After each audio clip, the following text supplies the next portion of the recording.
generate about 10,000 leads every single month for our clients, and we definitely do not do this by just throwing random ads together, putting them on the internet, and hoping for something good to happen. We have a proven system to generate quality traffic online, turn those into leads, and then further turn those into clients. So in this video, I'm going to pull back the curtain and show you the exact 4-step process that we use to get many agents over that 200K GCI threshold. I'm even working with a guy right now, and it's his second year in the business, and it's August, and he's already done over 300K GCI. So let's talk about the 4 steps that we use. The first is Google Ads. Now, you probably know us for this if you followed us for some time, but the trick with Google Ads is to really meet them where they are. So ask yourself, where are your potential clients spending their time? Well, I can tell you a lot of them spend it in Google searching for homes. Believe it or not, a lot of people think people just go to Zillow or Realtor or whatever, and some of them do, but a lot of people still go to Google, and that's why Zillow and Realtor and all these companies spend so much money optimizing to be high in the search result. Well, a Google ad just allows you to put yourself at the top of the Google result for very specific searches. And if you do this right and you have the right keywords that you're targeting, you have the right ad copy, and you have the right landing page that you're driving people to,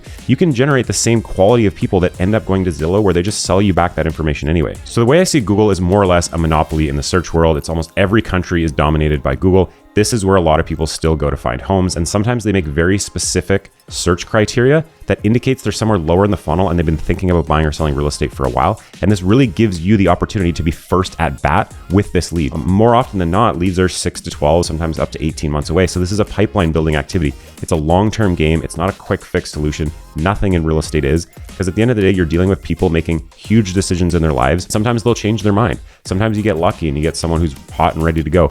There's an element of luck to it, but if you do it well and you're consistent, it turns out to be a numbers game in the long run. So this is how you do it. Now, depending on who you're working with, your budget can go further or shorter depending on the quality of work they're doing. If you're doing this yourself and you're following some of my tutorials, $1,500 a month budget is pretty good.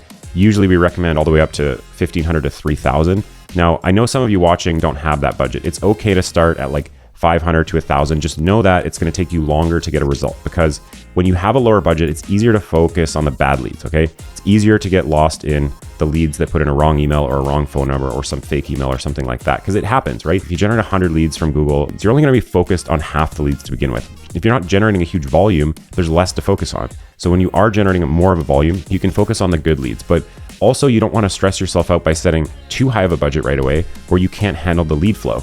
Now, budget isn't everything. There's certain types of leads you can go after that are way more expensive, but much higher quality. This is what we focus on at Agent Launch these days, and that's why we're in the new construction world, is the lead quality we tend to get is much better. However, the leads are more expensive, but the reason this works out well is because our clients are focused on less leads, but they're better leads. And that generates higher conversion rates because they're not focusing on too many leads at one time. Now, if you guys want our Google Ads guide, make sure you leave a comment down below, cheat sheet, and we'll give you our Google Ads cheat sheet. There's a lot more in it these days than the cheat sheet, but you can definitely grab yourself a copy and follow along with the tutorial. That'll be the best way to get started with Google Ads if you want to DIY it. Obviously, if you're in new construction and you want to specialize in that and work with us, you can book a call. There's a link down below as well, or just go to agentlaunch.com. Now, the second thing you want to do is focus on the landing page. Now, the IDX site will obviously generate a page based on the search results that you're trying to target. So if you're targeting, say, Round Rock in Austin, you want to make sure that the keywords you're targeting are Round Rock homes for sale. The ad copy says Round Rock homes for sale, and then the page actually gives Round Rock homes. There's a lot of times where I see people mess this up. It's really simple, but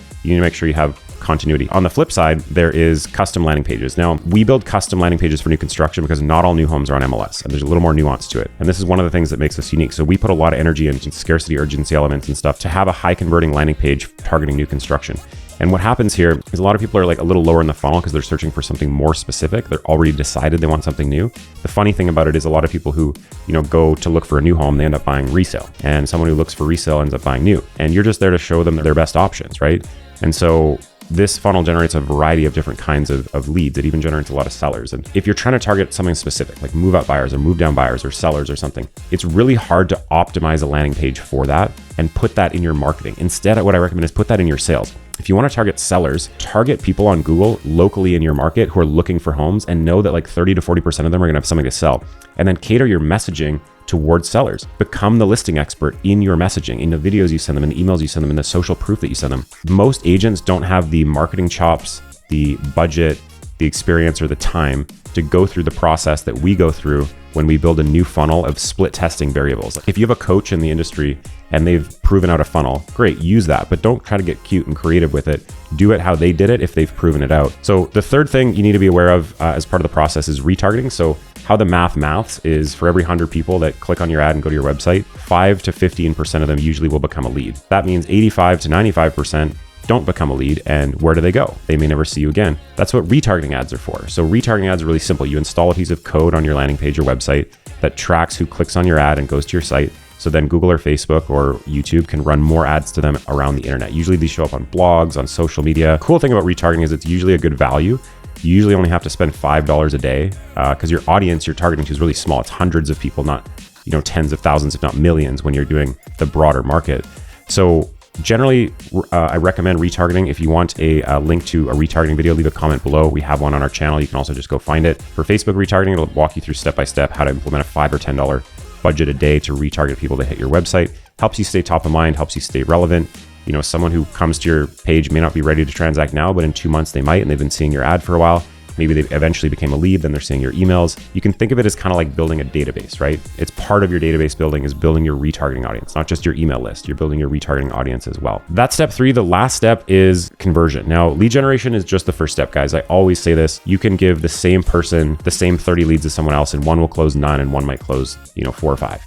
And so this happens all the time in our business. It is the single crux of our business. The difference in our clients being successful is usually if they're willing to follow the process or not, and they're taking it seriously. We do get people who come in and they are way too busy. They don't make the time to make the calls, and they just don't take advantage of it. And obviously they're not going to get any business when you don't actually do the work. Here's how our system works. This is what we build out for our clients. Basically, when a lead comes in, you're going to get a task on day 1, day 3, day 7 to send a text, email, and make a phone call. Now, obviously you can do more than that, but that I would say is a minimum. The goal of day 1, 3, and 7, and the text, email, and phone call, we all have scripts and everything for that, but it's pretty simple. You're going to reach out to them to build a relationship with them and deliver some value to them. Now, what we get you to do ahead of time is we get you to record a couple videos. The first one is a video of the process of working with an agent, especially with NAR settlement. This is going to be more important now. The second video is the process of transacting in real estate, whether it's new construction, selling your home, buying your home, or all of the above. The process of working with me, transacting real estate. I'm going to be giving you a call soon to touch base. Then you're going to do something similar on day 3, day 7. We like to use videos, but you can pre-record them. But most sales still come from just getting people on the phone. Tried and true, still how it works. And then you just have to have value to provide them and overcome objections. Now, the goal of getting them on the phone is to categorize that lead as either hot, nurture, or unresponsive. Hot means you got a hold of them and they're within 90 days. Nurture means you got a hold of them, but they're more than 90 days away. Unresponsive obviously means you didn't get a hold of them. So your goal is to build your hot pipeline up to about 25 people. That's really where you're going to have a healthy business is, you have deals and one falls apart. You're like, oh, okay, I have, 24 other people in my hot pipeline I'm going to focus on. You always have business coming in. So that's really where you want to focus on is hot. Now, how we structure the CRM process is when you put someone in the hot pipeline, you're going to get a weekly task to do a personalized outreach. So personalized outreach is sending them a personal video, giving them a call, whatever it is every week to make sure you're not dropping the ball. Nurture, you're going to get a monthly task to do a personalized outreach. And then unresponsive, they're just going to get your mass communication. So there's 2 types of mass communication we recommend setting out. The first is a deal of the week. So it's a quick email showcasing one property for sale and why you really love it. Is it a unique property that we're not going to see come on the market for a while? Is it a great deal? Is it a great investment? What about that property is really unique? Because at the end of the day, people don't really care about you per se. They care about properties and homes, and you're there to facilitate that. That's a great email to send out every week. And then bi-weekly or monthly, I recommend setting out a newsletter. So generally how we structure this is have a few properties you love, have a few solds that benchmark the market in an email, and then you have news, and then you can have things to do in the city. So be a champion of your area, showcase, what things should people be aware of that are happening in their city? Which one of them are you going to be at? Like, tell people that. This is a really simple communication that everyone should be sending out, but a lot of people miss it. And that's how you're going to stay top of mind to those unresponsive people who they may be a year or 2 out, but when they get your monthly email and your deal of the week, they're following along and they've probably been watching you for 6 to 12 months. And then that time they see a property they love, you're going to be the person they reach out to. And this happens all the time. You need to have dedicated prospecting hours. And I work with a lot of really big agents and teams, and they're still doing this at the highest level because that's why they're successful. A lot of people like to hand off their sales to someone else because they don't want to make the calls. Thanks for watching, everyone. Make sure you subscribe if you like content like this. We'll be putting out a lot more videos in the future. Leave a comment below if you want a copy of our cheat sheet or links to any of those videos, and I'll see you in the next one.